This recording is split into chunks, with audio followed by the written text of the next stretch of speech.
Ada seorang teman-teman sekalian, sedikit saya sisipkan kisah di sini, mengagetkan dunia kedokteran di Timur Tengah. Seorang pengusaha, masya Allah, punya keluarga yang sangat besar. Dia berpoligami, punya istri yang 4, kemudian anaknya banyak, harta kerbanya banyak. Perusahaan yang dia tanggung itu lebih dari 20 perusahaan di bawah naungan dia. Orang kaya raya, mampu. Subhanallah, satu waktu di umur 63 tahun dia datang periksa ke dokter. Dia rasa nggak enak, sesak nafas.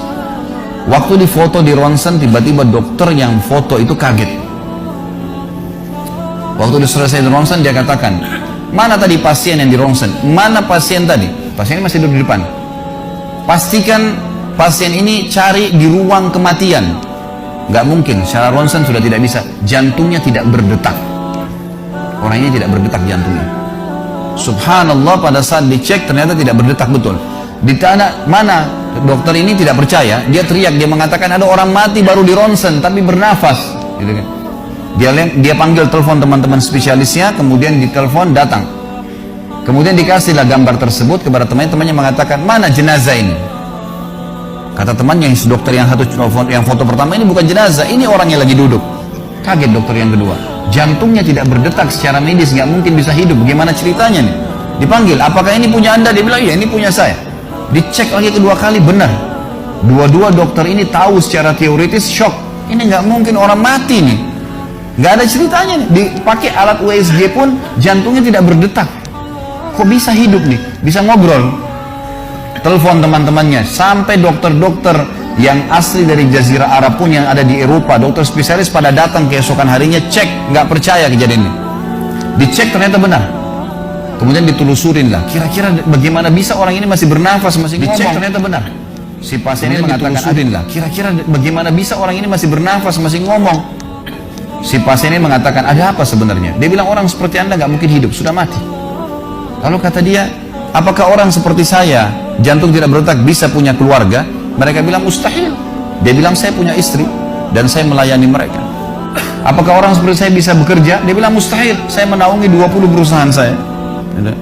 Semuanya bisa berjalan. Mereka nggak percaya. Sampai datang seorang dokter yang senior dari Jerman, datang khusus karena kasus masalah ini, diundang oleh dokter-dokter spesialis tadi.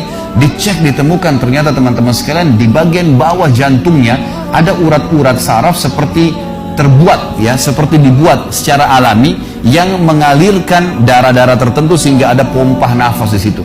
Tidak ada di manusia lain, cuma di orang ini saja.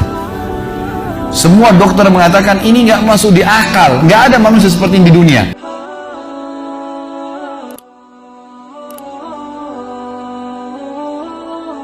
Jantungnya sudah tidak bergerak tapi masih bisa hidup karena dari rongga-rongga urat saraf yang keluar itu bisa masuk udara, oksigen, dan terpompa, akhirnya hidup dan hidupnya normal, gitu kan.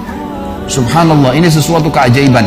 Lalu kemudian ditanggapi oleh seorang syekh yang memang teman dekatnya orang ini, mengatakan, yang saya tahu, ini semuanya disampaikan dalam khutbah Jumat.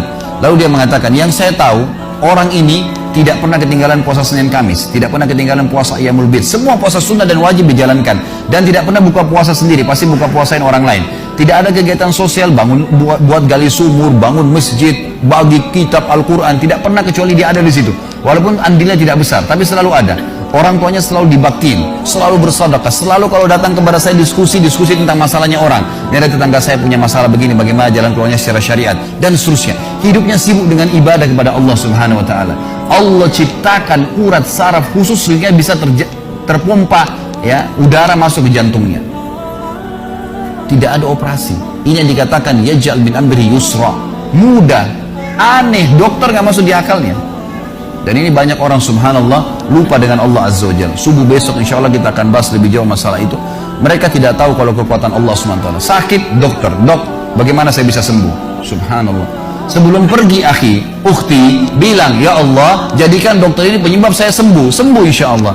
Tapi kita tidak bergantung pada manusia. Kata Nabi SAW dalam hadis qudsi riwayat Bukhari, kata Allah Azza wa Jal, hai anak Adam, kalau kau menggantungkan nasibmu pada aku akan memenuhi semua kebutuhanmu. Tapi kalau kau menggantungkan nasibmu pada selain aku, maka aku akan biarkan kau dengan ketergantunganmu.